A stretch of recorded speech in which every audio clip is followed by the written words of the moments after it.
बिस्मिल्लाहिर्रहमानिर्रहीम। FSc biology part 2 chapter number 20 chromosome and DNA. आज हमने करना है कि डीएनए कैसे इनकोड करते हैं प्रोटीन के स्ट्रक्चर को।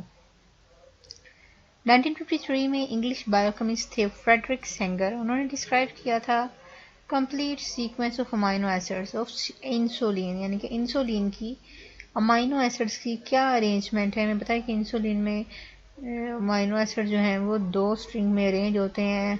एक में 21 अमाइनो एसिड होते हैं, दूसरी में 31, और टोटल जो है 51 अमाइनो एसिड की एक स्ट्रिंग होती है। सेंगर की अचीवमेंट सिग्निफिकेंट थी कि इसमें उन्होंने डेमोन्स्ट्रेट किया था कि जितने भी प्रोटीन्स हैं वो definable sequence of amino acid से मिलकर बनती हैं। ये भी बताया था उन्होंने कि जितने भी इंजाइम्स हैं और प्रोटीन्स हैं ये दोनों जो हैं वो स्ट्रिंग ऑफ अमाइनो एसिड पे कंसिस्ट करते हैं, और अमाइनो एसिड की ये स्ट्रिंग जो होती है वो स्पेसिफिक होती है डिफाइंड ऑर्डर में, यानी कि इस स्ट्रिंग में अगर अमाइनो एसिड जो अरेंज होते हैं उन अमाइनो एसिड को अगर एक भी अमाइनो एसिड को रिप्लेस कर दिया जाए तो उसका स्ट्रक्चर, जिस तरह इंसुलिन का स्ट्रक्चर जो है वो अफेक्ट हो जाएगा और उसका फंक्शन जो है वो चेंज हो जाएगा। सेंगर के वर्क के बाद वर्नोन इंग्राम ने 1956 में डिस्कवर किया सिकल सेल एनीमिया को, यानी कि इसकी मॉलिक्यूलर बेसिस डिस्कवर की कि ये डिजीज किस तरह होती है। सिकल सेल एनीमिया में क्या होता है, हीमोग्लोबिन जो कि हमारे ब्लड सेल्स हैं जो कि ऑक्सीजन कैरी करते हैं, बाइकनकेव स्ट्रक्चर होता है नॉर्मल। सिकल सेल एनीमिया में उसका स्ट्रक्चर जो है वो डैमेज हो जाता है। उसकी वजह जो है वो प्रोटीन डिफेक्ट होती है। माइनो जब हम इसका एनालाइज किया गया स्ट्रक्चर इसके होम में हीमोग्लोबिन का एट द कैम्ब्रिज यूनिवर्सिटी, इन्होंने बताया कि सिकल सेल एनीमिया ये जो डिजीज है इसमें असल में सिर्फ और सिर्फ एक अमाइनो एसिड की चेंजिंग की वजह से, यानी कि glutamic acid to valine, glutamic acid जो है वो रिप्लेस हो जाता है बाय द वेलाइन। एक सिंगल पोजीशन है प्रोटीन के स्ट्रक्चर में, एक अमाइनो एसिड दूसरे अमाइनो एसिड से रिप्लेस हो जाता है, और इसके अलावा वो एलील्स जो कि इस जीन को कोड करती हैं क्रोमोसोम में वो भी स्पेसिफिक होती हैं,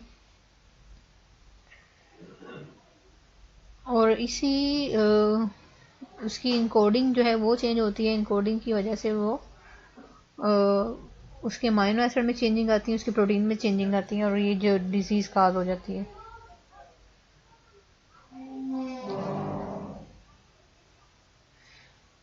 बहुत से एक्सपेरिमेंट किए गए और फाइनली ये रिजल्ट मिला कि जीन्स जो हैं वो यूनिट ऑफ हेरिडिटी हैं, और जो करेक्टरिस्टिक सिकल सेल एनीमिया जो मोस्ट हेरिडिटरी ट्रेट है, यानी कि विरासती तौर पे ये बीमारी जो होती है एक जनरेशन से दूसरी जनरेशन में मूव करती है, और इसमें होता क्या है प्रोटीन का स्ट्रक्चर चेंज हो जाता है।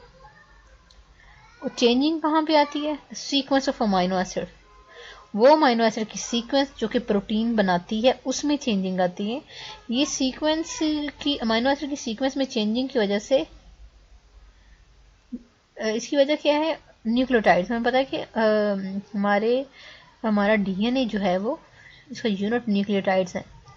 न्यूक्लियोटाइड ऑर्डर ऑफ न्यूक्लियोटाइड में चेंजिंग आती है जिससे प्रोटीन की सीक्वेंस में चेंजिंग आती है। एग्जाम्पल दी हुई है क्रिटिकल चेंजिंग कैसे आती है सिकल सेल एनीमिया में। सबसे पहले ये जो इन्होंने इसकी बेस बताई हुई है, यानी कि न्यूक्लियोटाइड की सीक्वेंस में कहाँ पे चेंजिंग आती है, इसमें बेसिस में चेंजिंग आती है। जो डबल हेलिकल स्ट्रक्चर होता है हमें पता है कि दोनों हेलिक्स जो है आपस में उनमें बेसिस में हाइड्रोजन बॉन्डिंग होती है। थायमीन जो वो टी के साथ थायमीन के एडेनिन जो है वो थायमीन के साथ जो है वो बेसिस बनाता है। उन्होंने क्या है कि अगर इसकी मॉलिक्यूलर बेसिस देखी जाए, म्यूटेशंस देखी जाए, तो सिंगल जो थायामीन है वो उसमें म्यूटेशन आती है विद एडेनिन, यानी कि एक ये इसकी पोजीशन की कोडिंग की चेंज की वजह से थायमीन जो है वो रिप्लेस होता है एडिनिन की जगह। इसकी वजह से ग्लूटामिक एसिड जो है वो कन्वर्ट हो जाता है वेलाइन में, और जो सीक्वेंस होती है न्यूक्लियोटाइड की जो कि डिटरमिन करती है अमीनो एसिड की सीक्वेंस को, उसको हम बोलते हैं जीन। अब इस जीन में कहाँ पे चेंजिंग आई उसकी, thymine is replace by the adenine. अब थायमिन और एडिनिन की रिप्लेस होने की वजह से उसके अमीनो एसिड में चेंजिंग आ गई कि ग्लूटामिक एसिड जो है वो रिप्लेस हो गया वेलाइन में, जिसकी वजह से ये डिजीज शो होती है। This is the normal haemoglobin beta chain. Alpha और बीटा चेन से मिलकर बना होता है। बीटा चेन में valine, histidine, leucine, threonine, proline, glutamic acid और glutamic acid. Sickle cell anaemia में सिर्फ और सिर्फ एक अमाइनो एसिड के रिप्लेस होने की वजह से उसका स्ट्रक्चर जो है वो लॉस हो जाता है, और ये उसकी मोलिकुलर बेसिस दी गई है। Glutamic acid is replace by the valine.